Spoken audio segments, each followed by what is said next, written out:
उमन संवादच्या ह्या व्यासपीठावर आपलं सहर्ष स्वागत. उमन संवाद आपल्या हक्काचे व्यासपीठ. आज आपण गप्पा मारणार आहोत डॉक्टर नीरू जैन यांच्याशी, ज्यांच्या डॉक्टरी पेशाबरोबरच त्या समाजकार्यातही अग्रेसर आहेत.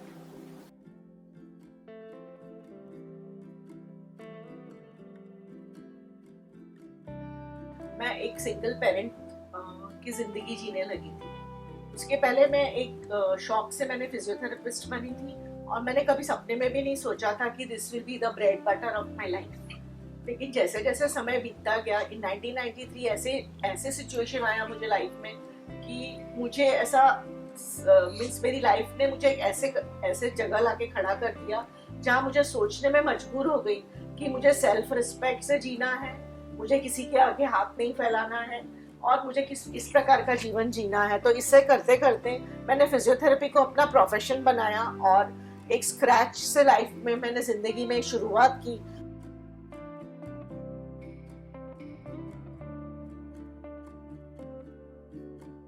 एजुकेशन तो मेरा गवर्नमेंट मेडिकल कॉलेज नागपुर में हुआ है और वो भी बाय फ्लूक मैं फिजियो बनी. मेरे दादाजी ने फॉर्म भरा था और वो चाहते थे कि मैं फिजियो बनूं. मुझे बनना था एक एमबीबीएस डॉक्टर और सर्जन, लेकिन I think my destiny took me to be a physiotherapist and I was very.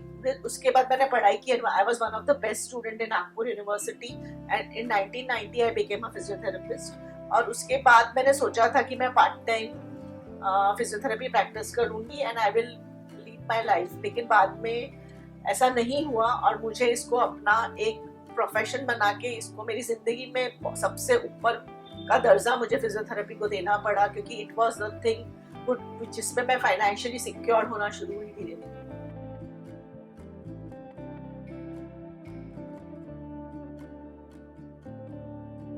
तो मैंने वेरियस पॉलीक्लिनिक्स ज्वाइन किए. मैंने वहां से मैंने शुरुआत की फ्रॉम अ स्क्रैच और ऐसे करते करते मैंने एक patient, 2 patients, private practice, consultant physiotherapy शुरू हुई. ऐसे करते करते महावीर क्लिनिक जो मलाड में है वहाँ पे मैंने 16 इयर्स प्रैक्टिस की. मेरा गुड नाम समाज में होने लग गया and I started working 13 to 14 hours a day, putting lot of efforts in this. और ऐसे करते करते मार्केट में एक गुडविल बनना शुरू हुआ एज अ फिजियोथेरेपिस्ट और मेरे पेशेंट्स मेरे बारे में बहुत पॉजिटिव रिपोर्ट्स, अप्रोचेस आने लगे. पेशेंट्स बहुत अच्छे होने लग गए.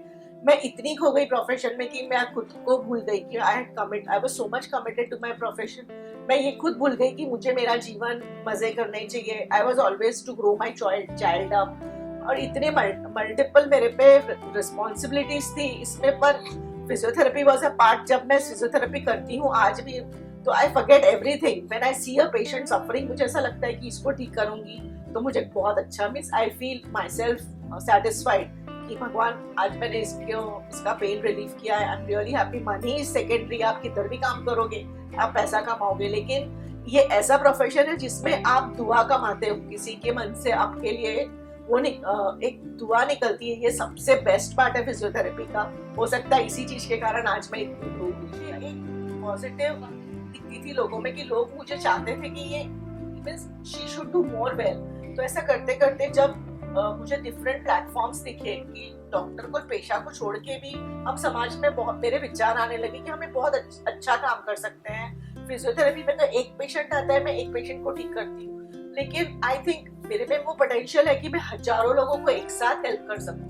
तो मुझे ऐसा बड़े दायरे में काम करने की बहुत इच्छा हुई. तो ऐसे करते करते जैन समाज के बहुत बड़े एनजीओज है, जैसे Jain international organisation, Jain international trade organisation, Jain international women, इन सब से मैं जुड़ती गई और उनके जो बड़े बड़े प्रोजेक्ट्स थे समाज सेवा के उसमें मैं सबसे आगे इनिशिएटिव लेते लेते मेरे में एक जज्बा आ गया कि समाज के लिए मुझे कुछ करना है. और ये प्लेटफॉर्म्स ने मुझे हमेशा रेड कार्पेट दिए. चाहे भारतीय जैन संगठन हो जिसने कोविड में मेरे अंडर 100 डॉक्टर्स रखे, doctor at your door service में 100 एम्बुलेंसेज रखे, जो मुझे नेतृत्व करने का मौका दिया. और ये समाज सेवा मैंने निस्वार्थ भाव से की और मुझे ये करने में बहुत सुकून और शांति मिली.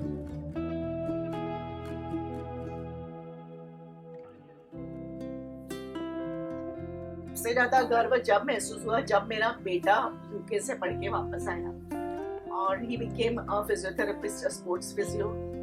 फिर मुझे एक जब मैंने खुद का अपना घर खरीदा अपने मेहनत से, सेकंड, थर्ड जब मैं लोगों को समाज सेवा करके उनके चेहरे पे जो हंसी देखती हूँ, मुझे सबसे ज्यादा सुकून तब मिळतो. आपण गप्पा मारतो तो डॉक्टर नीरू जैन यांच्याशी. आपण पाहत राहा उमन चव्हाण, आपल्या हक्काचं व्यासपीठ.